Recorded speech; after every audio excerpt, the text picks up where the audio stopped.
ഇന്ത്യക്ക് സ്വാതന്ത്ര്യം കിട്ടിയിട്ട് 80 വർഷം കഴിഞ്ഞു അല്ലേ?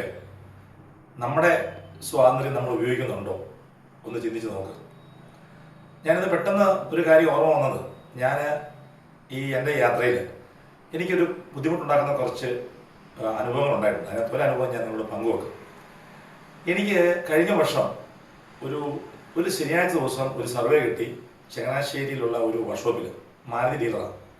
ഞാനിവിടെ 5:45 ചെല്ലുന്നു. ഒരു വണ്ടി നോക്കുമ്പോൾ ആ വണ്ടിയുടെ ഡാമേജ് കണ്ടപ്പോൾ എനിക്കൊരു സംശയം, എൻ്റെ ഹെഡ്ലൈറ്റ് മാറി വെച്ചതാണെന്ന്. വണ്ടിയുടെ ഹെഡ്ലൈറ്റിൻ്റെ വില 22,000 രൂപയാണ്. അത് സംശയം തോന്നാൻ കാര്യം, ഹെഡ്ലൈറ്റിൻ്റെ സൈഡ് മാത്രമേ പൊട്ടിയിട്ടുള്ളൂ. അതുകൂടാതെ തന്നെ നോക്കുമ്പോൾ അതിൻ്റെ ബമ്പറിനും അതുപോലെ എൻ്റെ ബോണറ്റിനും മഡ്ഗാർഡിനും ഒരുപോലെ വരയ്ക്ക്. അപ്പോൾ എനിക്ക് മനസ്സിലായി അത് മാറി വെച്ചതെന്ന് മനസ്സിലായി. അവസാനം അതിൻ്റെ നിഗമനത്തിൽ എത്തിയപ്പോൾ ലാസ്റ്റ് കസ്റ്റമർ പറഞ്ഞു, ഞാൻ എൻ്റെ വണ്ടിയായിട്ട് ഒരു ഹോസ്പിറ്റൽ കേസിന് പോയപ്പോൾ അവിടെ വെച്ച് ബാറ്ററി ഡൗൺ ആയി. ബാറ്ററി ഡൗൺ ആയപ്പം അത് പരിഹരിക്കാൻ വേണ്ടി ഞാൻ അടുത്തുള്ള ആ സെയിം ഡീലറുടെ അടുത്ത് പോയി. അവർ പറഞ്ഞു, നിങ്ങളുടെ സ്ഥലത്ത് പോയി കൊണ്ട് കൊടുത്താൽ മതി എന്ന് പറഞ്ഞു. അങ്ങനെ അവരുടെ സ്ഥലത്ത് വെച്ച് ഇതിൻ്റെ ഹെഡ്ലൈറ്റ് മാറ്റി വെച്ചതായിരുന്നു സംഭവം. അതായത് ഞാൻ എൻ്റെ ഇൻവെസ്റ്റിഗേഷനിൽ അത് മനസ്സിലാക്കി. ഞാൻ പറഞ്ഞു, നീ ബില്ലടിച്ചാൽ ഞാനിത് വിജിലൻസിന് കൈമാറും, ഇൻഷുറൻസിനുള്ള വിജിലൻസിന് കൈമാറും, അതുകൊണ്ട് സത്യസന്ധമായിട്ട് ചോദിക്കാൻ പറഞ്ഞു.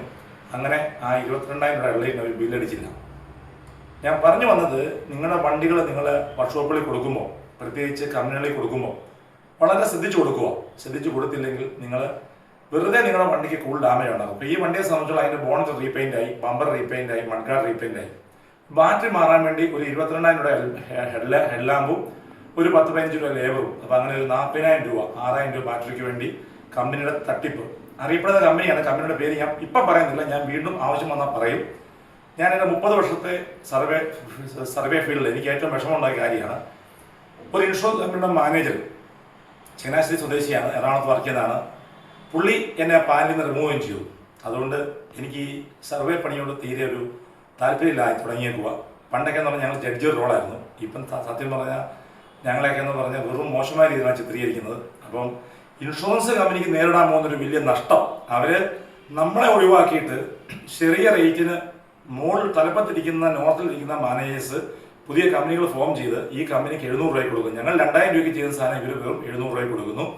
അതുകൂടാതെ തന്നെ ഇൻഷുറൻസ് കമ്പനികളിൽ തമിഴ്നാട്ടിൽ നിന്നുള്ള സ്റ്റാഫുകളൊക്കെ വന്ന് വെറും 500 രൂപയ്ക്ക് കൂടി നമ്മൾ സർവേ ചെയ്യുക. അപ്പം നമ്മൾ ഈ ഫീൽഡിൽ നിന്ന് മാറേണ്ടതായിട്ട് വന്നേക്കുവാണ്. അപ്പം എല്ലാവർക്കും ഞാൻ നല്ല ഇൻഫർമേഷൻ തന്നുള്ളൂ. നിങ്ങൾ വണ്ടി കൊടുക്കുമ്പോൾ ഈ യൂട്യൂബിനകത്തൊക്കെ കാണുന്ന ആൾക്കാരൊക്കെ ചുമ്മാ തള്ളും, ഫേസ് ലിഫ്റ്റ് ഒന്നും അതൊക്കെ പറഞ്ഞ് തള്ളും. പക്ഷെ അതിലൊന്നും കാര്യമില്ല.